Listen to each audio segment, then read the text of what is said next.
9 मई के जो वाक़यात हैं उनकी मज़म्मत की गई है और इस बात का इरादा किया गया है कि 9 मई के जो मुजरम हैं जिन्होंने ये जुर्म सरज़द किया है तो उनको जो है वो फौरी ट्रायल के ज़रिए उनको सज़ा होनी चाहिए और इसमें जो ताख़ीर हुई है वो नहीं होनी चाहिए थी, लेकिन बहरहाल जो हो चुका सो हो चुका।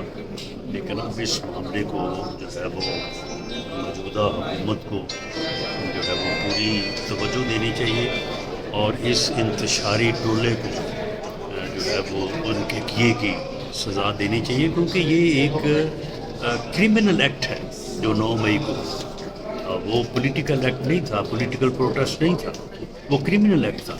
तो क्रिमिनल एक्ट को जो है वो इन दैट वे डील करना चाहिए।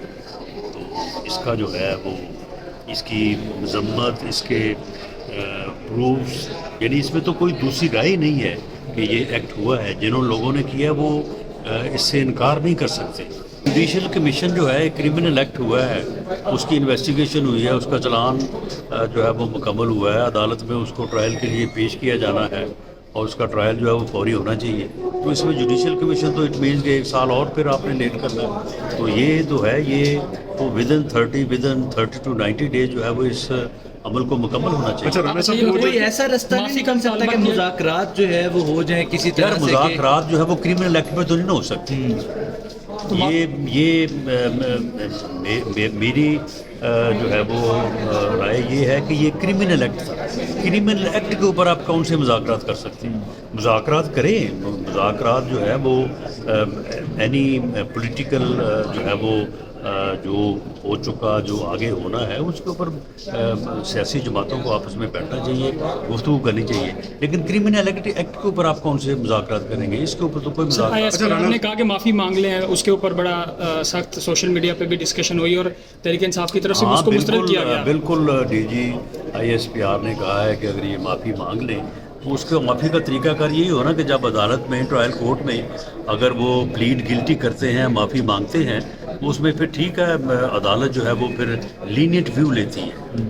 ये ऐसे होता है क्रिमिनल एक्ट्स में कि जब एक मुजरम जो है वो जब अदालत के सामने खुद को गिल्टी प्लीड करता है और मर्सी की जो है वो अपील करता है तो फिर लीनियंट व्यू लिया जाता है। लीनियंट व्यू में ठीक है कि उसको सज़ा में जो है वो कमी हो जाए। सदम स्कैंडल जो है वो ज़्यादा उसमें ज़रूरत इस बात की है कि किसान जो है जिसका नुकसान हो चुका है या जिसका नुकसान हुआ है तो उसको कंपनसेट किया जाए।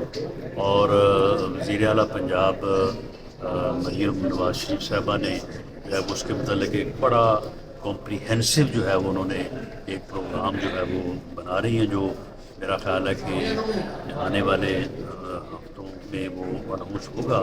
तो उसमें पंजाब के गरीब किसान को, जो गरीब किसान जो 5, 6, 10, 12 एकड़ तक जिसकी ज़मीन है उसको बड़ा रिलीफ मिलेगा। और मैं समझता हूँ कि इस मरतबा जो किसान का नुकसान हुआ है और इससे पहले नुकसान होता आ रहा है तो शायद वो सिलसिला जो है इस रिलीफ के बाद रुक जाए। तो इस वक्त तो फौरी इसके ऊपर तवज्जो देने की बात है। बाकी जो गंदम स्कैंडल है उसके ऊपर इंक्वायरी जो है वो मेरा ख्याल हुई है, अभी उसके ऊपर कैबिनेट ने कोई व्यू नहीं लिया। वो जब व्यू सामने आता है तो उसके बाद उसकी फर्दर कोई इंक्वायरी होनी है या किसी को जिम्मेदार ठहराया जाना है तो वो देखा जाएगा। राणा साहब 9 मई की वाक़यात की तहकीकात के लिए उनकी रिपोर्ट आज पेश की गई है, क्या सिफारिशात कमेटी ने की? वो रिपोर्ट मैंने अभी सारी जो है वो देखी तो नहीं है, उसकी कॉपी मेरे पास है, लेकिन मुझे लगता है कुछ रिपोर्ट में नैदर हेयर नॉर देयर, बस ऐसे ही जिस तरह की हमारी रिपोर्ट्स होती हैं कि उसमें जो है वो एक जो है वो ऐसी बात की जाती है कि जिसके ऊपर किसी स्पेसिफिक अंदाज में रिस्पॉन्सिबिलिटी जो है वो फिक्स ना की जाए। तो इसमें मामला ये है कि ये क्रिमिनल एक्ट था, इसमें किसी रिपोर्ट की ज़रूरत नहीं है, इसमें किसी जो है वो नेगोशिएशन की ज़रूरत नहीं है। इसमें सिंपल जो है वो इनका ट्रायल होना चाहिए, समरी ट्रायल होना चाहिए और उसके बाद जो बेगुनाह है वो अपने घर जाए, जो गुनाहगार है वो उसे सज़ा हो वो जेल जाए, जैसे पूरी दुनिया में हुआ है। अमेरिका में ताज़ा مثال ہے, UK میں مثال ہے, پوری دنیا میں ایسے ہوا ہے. پوری دنیا میں جب بھی کہیں پہ بھی ریاست پہ لوگ حملہ آور ہوئے ہیں تو اس میں پوری دنیا میں جو طریقہ کار اختیار کیا گیا, ہمیں اس سے کوئی ڈفرینٹ جانے کی ضرورت نہیں. Thank you sir.